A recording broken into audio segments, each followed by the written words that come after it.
అనంతపురం జిల్లా కళ్యాణదుర్గంలో తెలుగుదేశం ఎన్నికల ప్రచారంలో వైకాపా గుండాలు అరాచకం సృష్టించారు. మాజీ మున్సిపల్ చైర్మన్ రమేష్ బాబుపై విచక్షణారహితంగా దాడి చేశారు. ప్రచార సమయంలో రోడ్డుకు అడ్డుగా పెట్టిన వాహనాన్ని పక్కకు తీయాలని కోరినందుకు వైకాపా రౌడీలు మూకుమ్మడిగా దాడికి పాల్పడ్డారు. తీవ్రంగా గాయపడిన మాజీ చైర్మన్ రమేష్ బాబును అనంతపురంలోని ఓ ప్రైవేట్ ఆసుపత్రికి తెలుగుదేశం కార్యకర్తలు తరలించారు.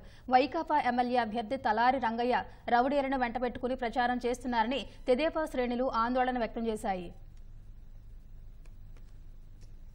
శాంతంగా ఉన్నామన్నారు. మా నియోజకవర్గంలో ఈరోజు వైసీపీ నాయకులు హత్య రాజకీయాలు చేయడానికి కుట్రపడుతున్నారన్న.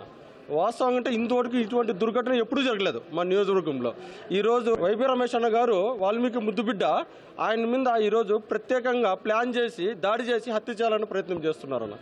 చూస్తూ ఉంటే ఈరోజు ఘటన చూస్తూ ఉంటే నిజంగా ఇంత క్రూరంగా వీళ్ళు ఆలోచన చేస్తారా అన్నటువంటి భయం మాకు కలుగుతూ ఉందన్న. మేమెంతో ప్రశాంతంగా ప్రజాదరణతో మా అభ్యర్థి సురేంద్రబాబు అన్న 12వ వార్డులో ప్రచారం చేస్తూ ఉంటే దారికి అడ్డంగా ఆ ఉమామేశ్వర నాయుడు ఆయన కాన్వాయ్ వెహికల్ అడ్డం పెట్టిస్తాడన్న. పెట్టించి బంగిపోతున్నామన్న. అన్న మేమంతా వస్తున్నాము పోతున్నాం కొంచెం పక్కన తీయాలని అని చెప్తే కూడా సరే తీసినట్లు తీసి అదే పనంగా మా సురేంద్ర సార్ వచ్చినప్పుడు కాన్వాయ్కి అడ్డం పెట్టిస్తారన్న. ఉద్దేశపూర్వకంగా వాళ్ళు ఉమామేశ్వర నాయుడు అనే వ్యక్తి ఆయన వెహికల్ని అడ్డం పెట్టి పక్క జరగని చెప్పి మేము వేడుకున్నాం, రిక్వెస్ట్ చేసాం.